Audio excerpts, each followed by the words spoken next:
भारत माता की। भारत माता की। असम के जनप्रिय मुख्यमंत्री सर्बानंद सोनोवाल जी, केंद्रीय मंत्रिमंडल के मेरे सहयोगी रामेश्वर तेली जी, असम सरकार में मंत्री भाई हेमंता बिस्वा शर्मा जी, श्री अतुल बोरा जी, केशव महंता जी, रंजीत दत्ता जी, बोडोलैंड टेरिटोरियल रीजन के चीफ श्री प्रमोद बोरो जी, अन्य सभी सांसदगण, विधायकगण और मेरे प्यारे भाई और बहनों,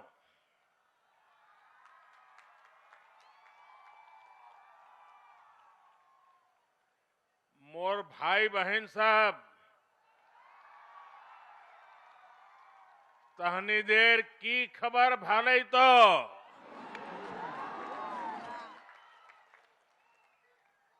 खुलुमबाई कौनथा मोन्हा माबोरे दे। पिछले महीने मैं असम में आकर के गरीब, पीड़ित, शोषित, वंचित समाज के लोगों को जमीन के पट्टों के वितरण के कार्यक्रम का हिस्सा बनकर के मुझे एक सौभाग्य मिला था। तब मैंने कहा था कि असम के लोगों का स्नेह और आपका प्रेम इतना गहरा है कि वो मुझे बार बार असम ले आता है। अब एक बार फिर मैं आप सबको प्रणाम करने आया हूं, आप सबके दर्शन करने के लिए आया हूं। मैंने कल सोशल मीडिया पर देखा, फिर मैंने ट्वीट भी किया कि ढेकियाजुली को कितनी सुंदरता से सजाया गया है।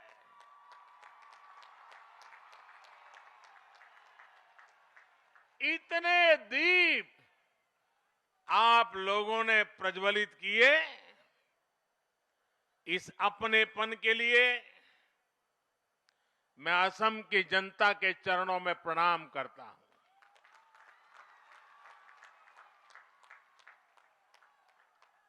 मैं असम के मुख्यमंत्री सर्बानंद जी, भाई हेमंता जी, रंजीत दत्ता जी, सरकार में और भाजपा संगठन में बैठे हुए हर किसी की सराहना करूंगा। वो इतनी तेज गति से असम के विकास में, असम की सेवा में लगे हैं कि मुझे लगातार यहां विकास के कार्यक्रमों में आने का अवसर मिलता रहा है। आज का दिन तो मेरे लिए एक और वजह से बहुत खास है। आज मुझे सोनितपुर ढेकियाजुली की इस पवित्र धरती को प्रणाम करने का अवसर मिला है।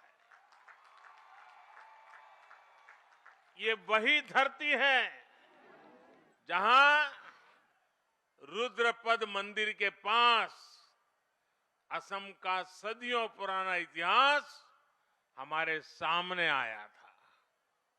ये वही धरती है जहां असम के लोगों ने आक्रमणकारियों को हराया था, अपनी एकता, अपनी शक्ति, अपने शौर्य का परिचय दिया था। 1942 में इसी धरती पर असम के स्वाधीनता सेनानियों ने देश की आजादी के लिए, तिरंगे के सम्मान के लिए अपना बलिदान दिया था। हमारे इन्हीं शहीदों के पराक्रम पर भूपेन हजारिका जी कहते थे, भारत भारत ही है आज जागृत है, प्रति रक्त बिंदु ते हहत शहीदर हाहत प्रतिज्ञाओ उज्जवल है। यानी आज भारत के शेर जाग रहे हैं।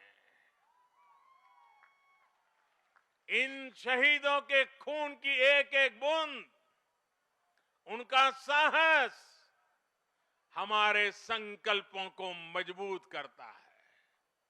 इसलिए शहीदों के शौर्य की साक्षी सोनितपुर की ये धरती, असम का ये अतीत बार बार मेरे मन को असमिया गौरव से भर रहे हैं। साथियों, हम सब हमेशा से सुनते आए हैं, देखते आए हैं कि देश की पहली सुबह पूर्वोत्तर से होती है। लेकिन सच्चाई ये भी है कि पूर्वोत्तर और असम में विकास की सुबह को एक लंबा इंतजार करना पड़ा है।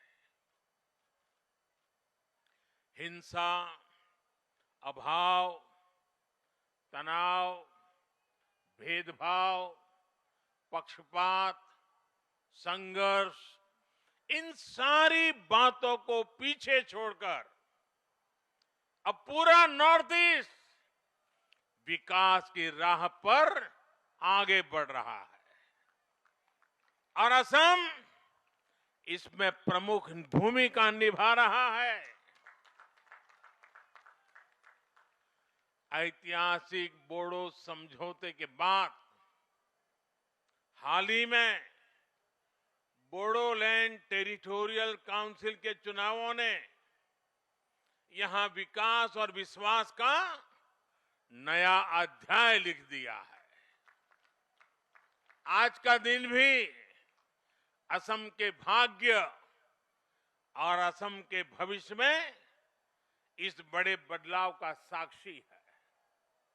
आज एक और विश्वनाथ और चराईदेव में 2 मेडिकल कॉलेजों का उपहार असम को मिल रहा है, तो वहीं असम माला के जरिए आधुनिक इंफ्रास्ट्रक्चर की नींव भी बढ़ी है। अखमर, बीकाखर, जातरात आज ही एक उल्लेखयोग्य दिन। यही बिखेक दिन टोत मैं अखम बाखिक आंतरिक अभिनंदन जनाई छो।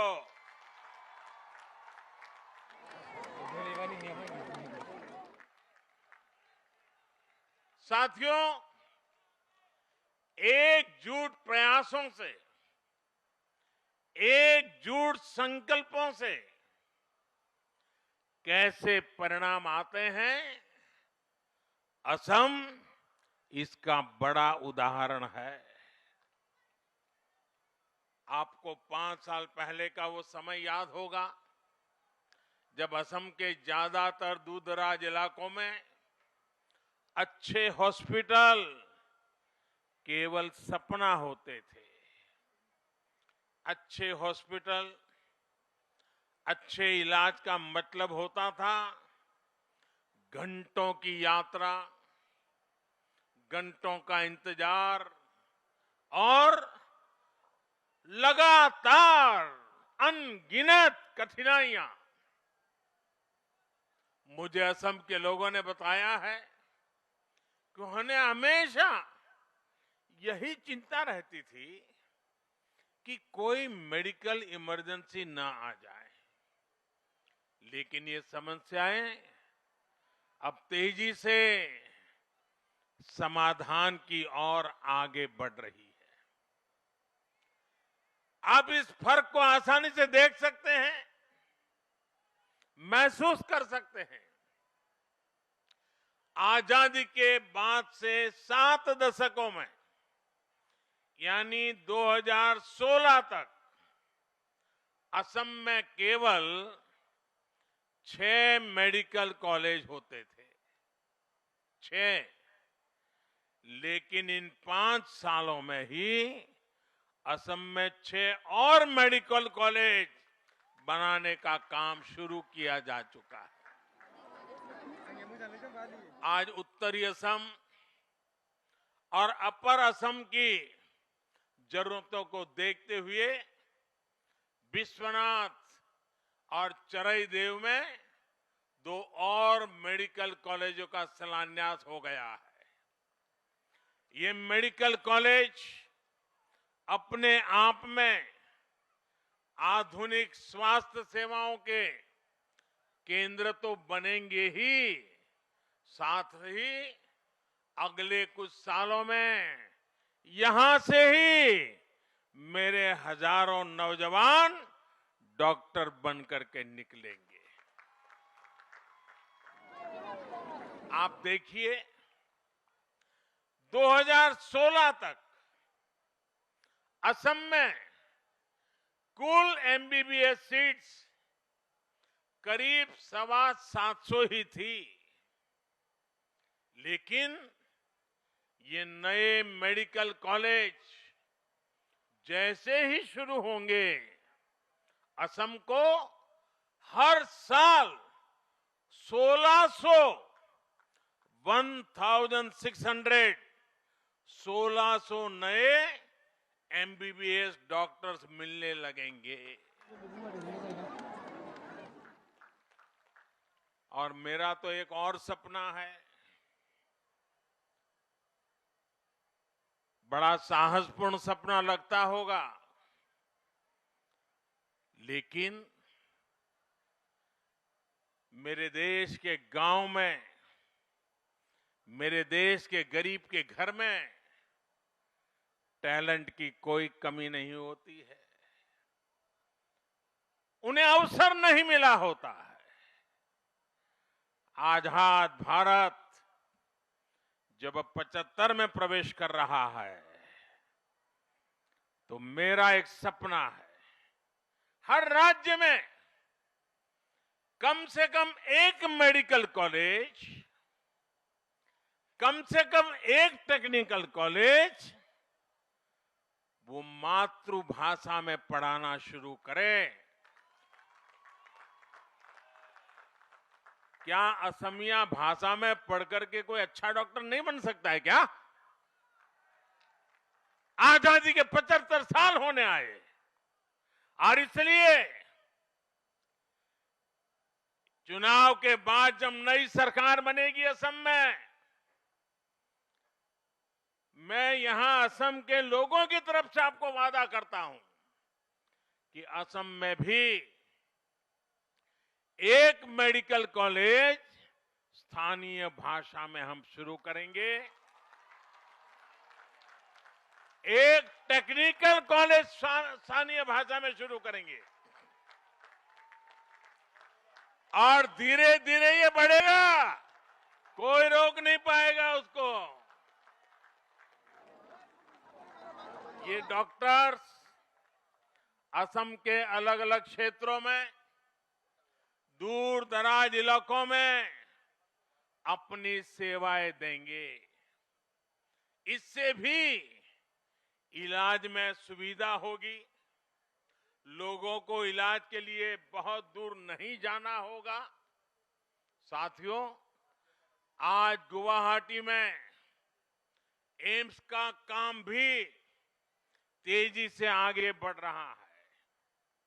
इसका काम अगले 1.5-2 सालों में पूरा भी हो जाएगा। एम्स के वर्तमान कैंपस में इसी एकेडमिक सत्र से एमबीबीएस का पहला बैच शुरू भी हो गया है।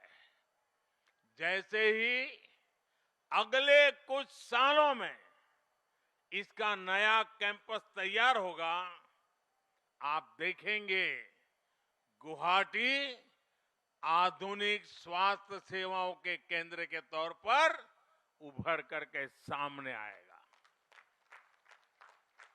एम्स गुवाहाटी केवल असम ही नहीं, बल्कि पूरे पूर्वोत्तर के जीवन में एक बड़ा परिवर्तन करने वाला है। आज जब मैं एम्स की बात कर रहा हूं, तो एक सवाल आपके बीच पूछना चाहता हूं। देश की पिछली सरकारें ये क्यों नहीं समझ पाई कि गुवाहाटी में ही एम्स होगा तो आप लोगों को कितना लाभ होगा? वो लोग पूर्वोत्तर से इतना दूर थे कि आपकी तकलीफें कभी समझ ही नहीं पाए। साथियों, आज केंद्र सरकार द्वारा असम के विकास के लिए पूरी निष्ठा से काम किया जा रहा है। असम भी देश के साथ कंधे से कंधा मिलाकर आगे बढ़ रहा है। आयुष्मान भारत योजना हो, जन औषधि केंद्र हो, प्रधानमंत्री नेशनल डायलिसिस प्रोग्राम हो या हेल्थ एंड वेलनेस सेंटर्स हो, सामान्य मानवी के जीवन में जो बदलाव आज पूरा देश देख रहा है, वही बदलाव, वही सुधार असम में भी दिख रहे हैं। आज असम में आयुष्मान भारत योजना का लाभ करीब 1.25 करोड़ गरीबों को मिल रहा है। मुझे बताया गया है कि असम के 350 से ज्यादा अस्पताल इस योजना से जुड़ चुके हैं। इतने कम समय में असम के 1.5 लाख गरीब आयुष्मान भारत के तहत अपना मुफ्त इलाज करवा चुके हैं। इन सभी योजनाओं से असम के गरीबों के सैकड़ों करोड़ रुपए इलाज पर खर्च होने से बचे हैं। गरीब का पैसा बचा है। आयुष्मान भारत योजना के साथ ही लोगों को असम सरकार के अटल अमृत अभियान से भी फायदा हो रहा है। इस योजना में गरीबों के साथ ही सामान्य वर्ग के नागरिकों को भी बेहद कम किस्त पर स्वास्थ्य बीमा का लाभ दिया जा रहा है। इसके साथ ही असम के कोने कोने में हेल्थ एंड वेलनेस सेंटर्स भी खोले जा रहे हैं, जो गांव गरीब के प्राथमिक स्वास्थ्य की चिंता कर रहे हैं। मुझे बताया गया है कि इन सेंटर्स पर अब तक 55 लाख से ज्यादा असम के भाई बहनों ने अपना शुरुआती इलाज कराया है। साथियों, स्वास्थ्य सेवाओं को लेकर संवेदनशीलता और आधुनिक सुविधाओं के महत्व को कोरोना काल में देश ने बखूबी महसूस किया है। देश ने कोरोना से जिस तरह से लड़ाई लड़ी है, जितने प्रभावी तरीके से भारत अपना वैक्सीन प्रोग्राम चला रहा है, उसकी तारीफ आज पूरी दुनिया कर रही है। कोरोना से सबक लेते हुए देश ने हर देशवासी के जीवन को सुरक्षित और आसान बनाने के लिए और तेजी से काम करना शुरू कर दिया है। इसकी झलक आपने इस बार के बजट में भी देखी है। बजट में इस बार स्वास्थ्य पर होने वाले खर्च में अभूतपूर्व बढ़ोतरी की गई है। सरकार ने ये भी तय किया है कि अब देश के 600 से ज्यादा जिलों में इंटीग्रेटेड लैब्स बनाई जाएगी।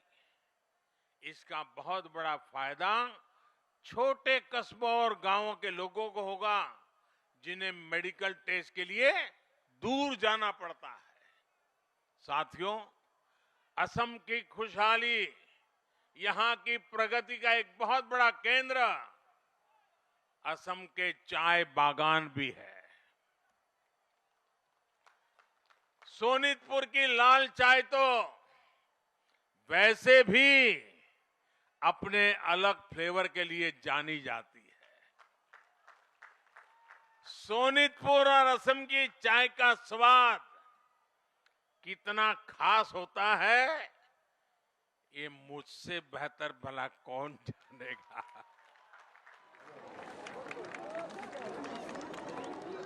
इसलिए मैं हमेशा से चाय वर्कर्स की प्रगति को पूरे असम की प्रगति से जोड़ करके ही देखता हूं। मुझे खुशी है कि इस दिशा में असम सरकार कई सकारात्मक प्रयास कर रही है। अभी कल ही असम चाह बगीचा धन पुरस्कार मिला। स्कीम के तहत असम के 7.5 लाख टी गार्डन वर्कर्स के बैंक खातों में करोड़ों रुपए सीधे ट्रांसफर किए गए। टी गार्डन्स में काम करने वाली गर्भवती महिलाओं को एक विशेष योजना के तहत सीधे मदद दी जा रही है। टी वर्कर्स और उनके परिवार के स्वास्थ्य की देखभाल के लिए, जांच और इलाज के लिए टी गार्डन्स में ही मोबाइल मेडिकल यूनिट भी भेजी जाती है। मुफ्त दवाओं का भी इंतजाम किया जाता है।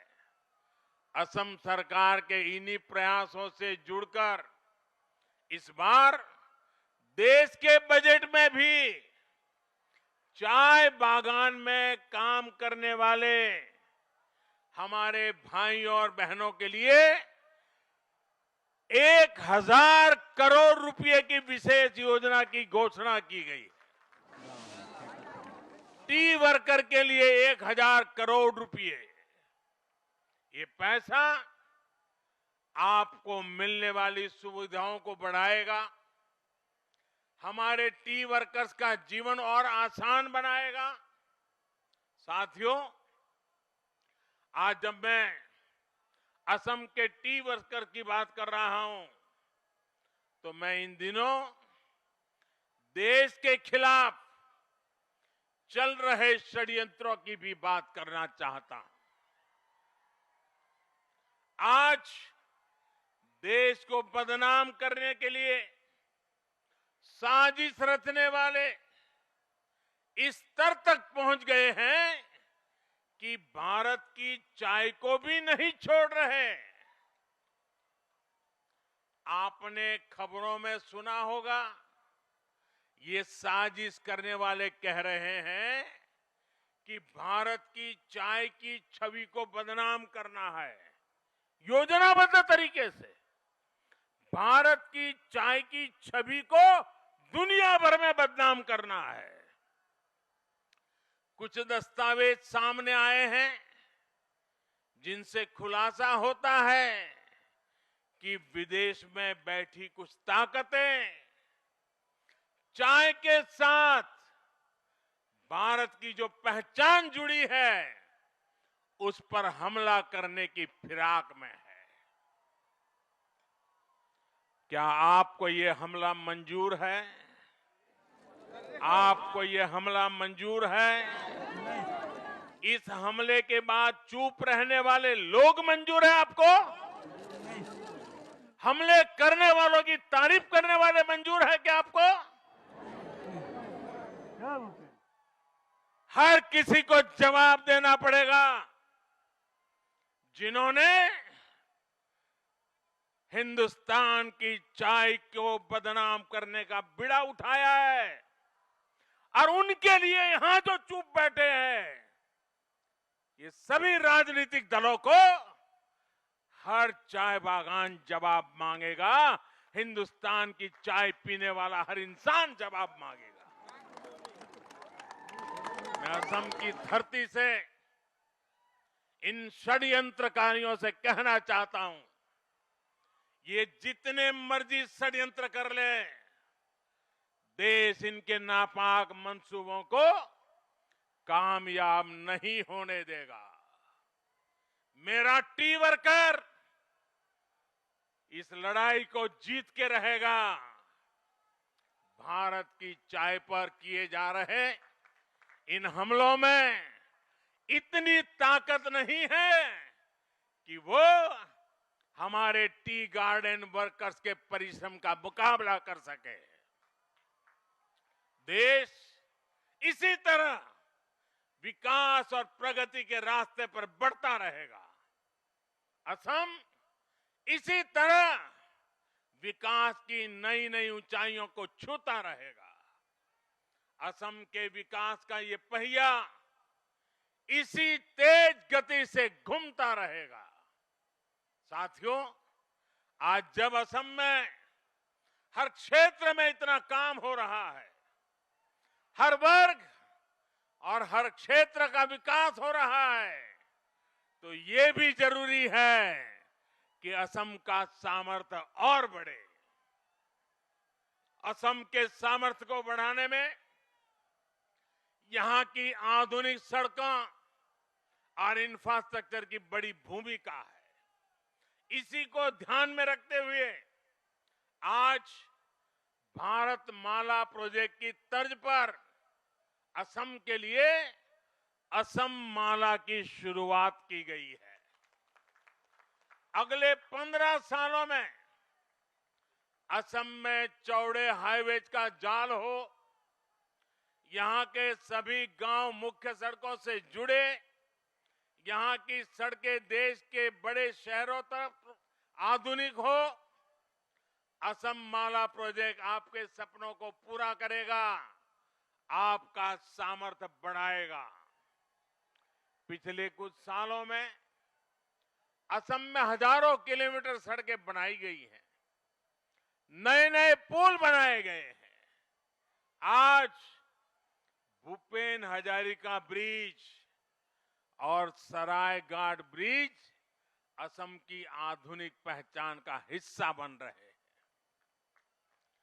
आने वाले दिनों में ये काम और भी तेज होने वाला है।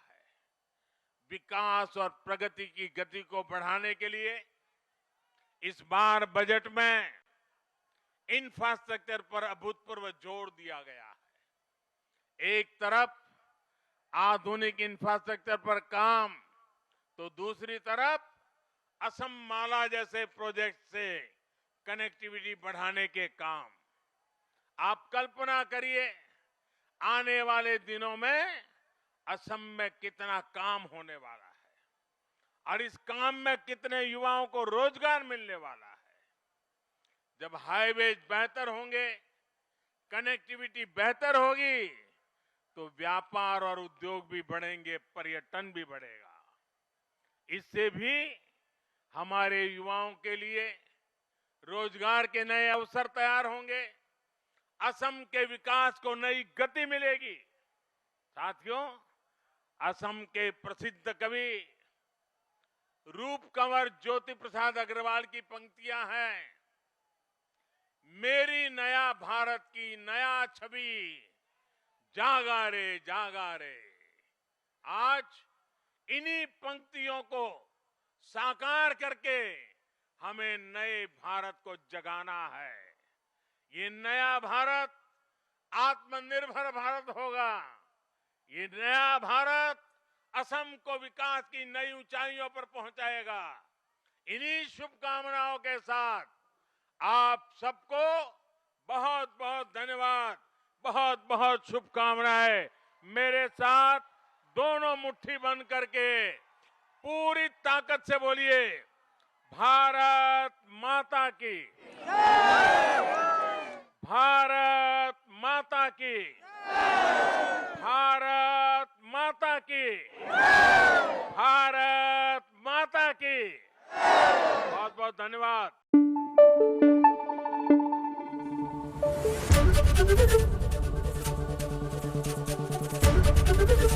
एबीपी गंगा, खबर आपकी, जुबान आपकी।